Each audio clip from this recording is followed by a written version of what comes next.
अस्सलाम वालेकुम व्यूअर्स, मैं हूं सैयद अबुल हसन और आप देख रहे हैं प्रॉपर्टी 365 का यूट्यूब चैनल। आज की वीडियो बहुत ही अहम टॉपिक पर है जो कि है Bahria town Karachi versus DHA city Karachi. इस वीडियो में मैं इन दोनों प्रोजेक्ट्स की स्ट्रेंथ्स, वीकनेसेस और अपॉर्चुनिटीज़ के ऊपर बात करूंगा। ये वीडियो मुकम्मल देखने के बाद आप एक अच्छा इन्वेस्टमेंट डिसीजन ले सकते हैं। सबसे पहले मैं बात करूंगा इन दोनों प्रोजेक्ट्स की स्ट्रेंथ के ऊपर। अगर बहरिया टाउन कराची की स्ट्रेंथ्स के बारे में बात की जाए तो सबसे पहला पॉइंट जो आता है वो बहरिया टाउन कराची की इंटरनेशनल स्टैंडर्ड की डेवलपमेंट है, जो कि बहरिया ने बहुत ही शॉर्ट टाइम पीरियड के अंदर की है। और जैसा कि हम सब जानते हैं कि 2014 में बहरिया टाउन कराची लॉन्च हुआ था। तकरीबन 6 साल के अरसे में बहरिया टाउन कराची ने जो डेवलपमेंट करके दिखाई है वो अपनी मिसाल आप है। बहरिया टाउन कराची ने जो प्रीसेंट 1 से लेके प्रीसेंट 34 तक जो डेवलपमेंट की है वो बहुत ही फास्ट पेस डेवलपमेंट थी। और इस वक्त भी बहरिया टाउन कराची जो डेवलपमेंट कर रहा है, जो कंस्ट्रक्शन एक्टिविटी बहरिया टाउन के अंदर है, वो बहुत ही ज़्यादा एक अच्छे स्टैंडर्ड की है।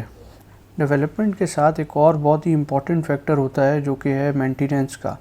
जैसा कि हम सब जानते हैं, हमने पाकिस्तान के अंदर कई ऐसे प्रोजेक्ट्स देखे हैं जो कि बहुत ही ज़बरदस्त बने, लेकिन कुछ अरसे बाद आगे चल के उन प्रोजेक्ट्स के अंदर मेंटेनेंस अच्छी नहीं थी और जिसकी वजह से बहुत सारे इस तरह के प्रोजेक्ट्स फेल हो गए। लेकिन बहरिया टाउन कराची की एक बहुत ज़बरदस्त क्वालिटी है कि बहरिया टाउन अपने प्रोजेक्ट्स की मेंटेनेंस खुद अपने पास रखता है और बहुत ही आउट क्लास मेंटेनेंस का स्टैंडर्ड है यहाँ पर, जो कि बहरिया टाउन कराची इस वक्त मेंटेन कर रहा है। और बहरिया के अगर पुराने प्रोजेक्ट्स को देखा जाए, जैसे कि बहरिया टाउन पिंडी है, बहरिया टाउन लाहौर है, वहाँ पर भी बहरिया अब तक अपने प्रोजेक्ट्स को खुद मेंटेन कर रहा है, जो कि एक बहुत ही पॉजिटिव साइन है। बहरिया टाउन कराची की एक और बहुत बड़ी स्ट्रेंथ ये है कि बहरिया इस प्रोजेक्ट को आबाद करने में काफ़ी हद तक कामयाब हो गया है। अगर हम बहरिया का प्रीसेंट 1 देखें तो उसमें 250 गज़ के बेशुमार घर जो है वो बन चुके हैं और लोग वहाँ पर रह रहे हैं।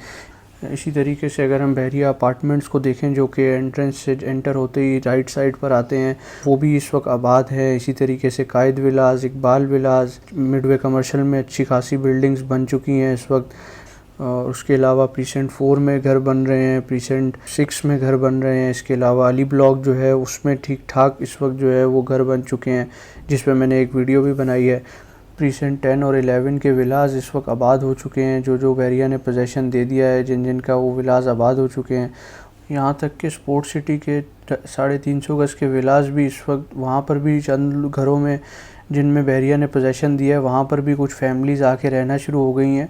और ये एक बहुत ही पॉजिटिव साइन है इस ओवरऑल इस प्रोजेक्ट के लिए। व्यूअर्स, अब मैं आ जाता हूँ डीएचए सिटी कराची की स्ट्रेंथ के ऊपर। डीएचए सिटी कराची की अगर स्ट्रेंथ की बात की जाए तो सबसे पहले मैं डीएचए का ऑर्गेनाइजेशनल स्ट्रक्चर के बारे में बात करना चाहूँगा कि जो चूँकि डीएचए एक आर्मी का इदारा है और आर्मी के अंडर ही ये काम कर रहा है।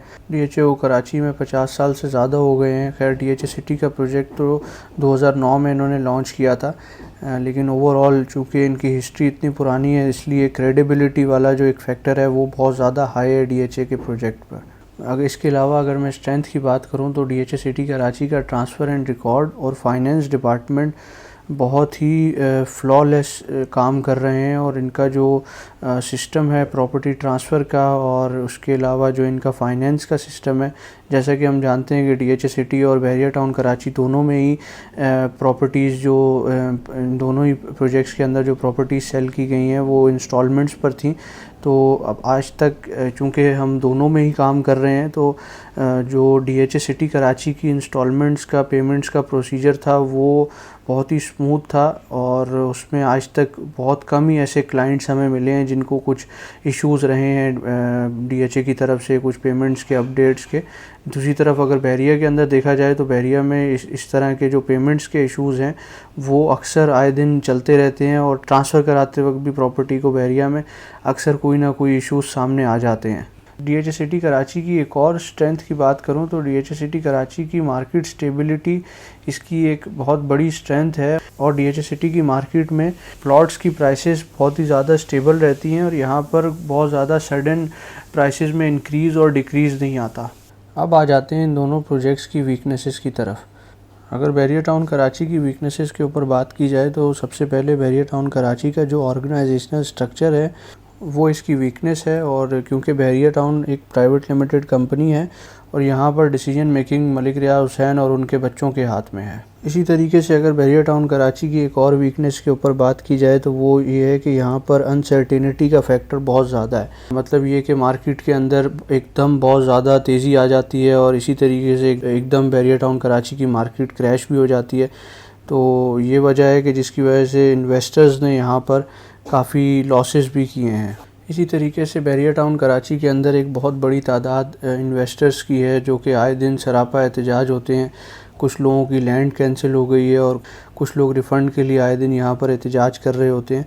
बहुत सारे लोग इनमें ऐसे भी हैं जिन्होंने अपने प्लॉट्स की पेमेंट्स टाइम पर नहीं दी, क्योंकि बहरिया टाउन कराची की पॉलिसी थी कि अगर आपकी 2 इंस्टॉलमेंट्स डिले होती हैं तो बहरिया टाउन आपका प्लॉट कैंसिल कर देता है।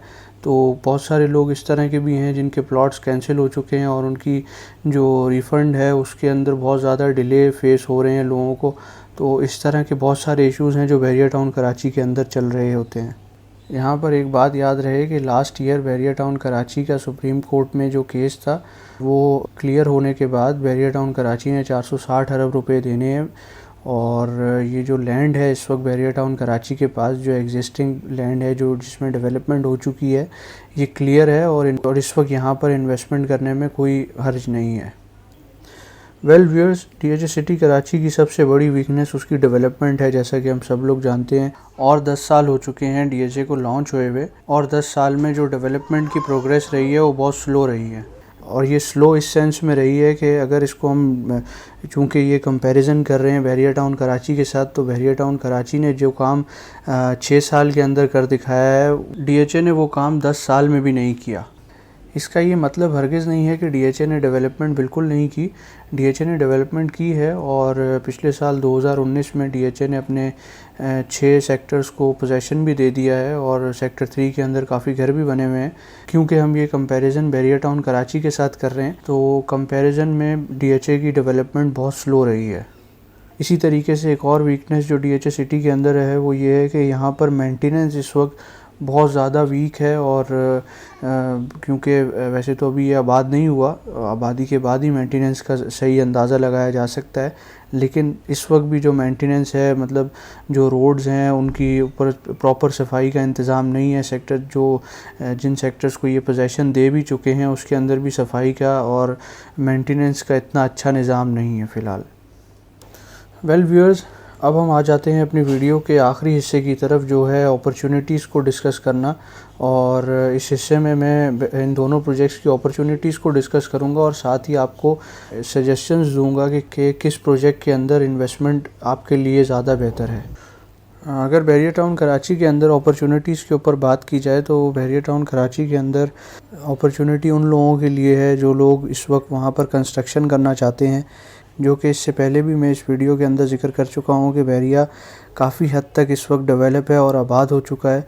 तो अगर आप प्लान कर रहे हैं कि कि आपने घर बनाना है बहरिया टाउन कराची में या आप बहरिया में अपार्टमेंट्स में या विला में शिफ्ट होना चाहते हैं तो आपके लिए राइट टाइम है कि आप वहाँ पर अपने घर बनाएं और इन्वेस्टमेंट घर बनाने के पर्पज़ के लिए आप वहाँ पर करें।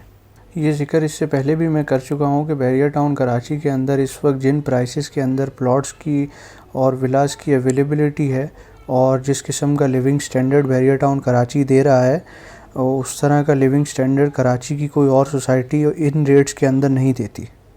अब आ जाते हैं डीएचए सिटी कराची के अंदर अपॉर्चुनिटीज़ के ऊपर। Well viewers, DHA city Karachi उन लोगों के लिए बेहतर है जो लोग रियल स्टेट के अंदर इन्वेस्टमेंट करना चाहते हैं रिटर्न के पर्पज़ से। डीएचए सिटी कराची के अंदर रिटर्न अच्छा होने के कुछ रीज़न्स हैं और कुछ फैक्टर्स हैं जिसकी वजह से डीएचए सिटी कराची के अंदर रिटर्न अच्छा है।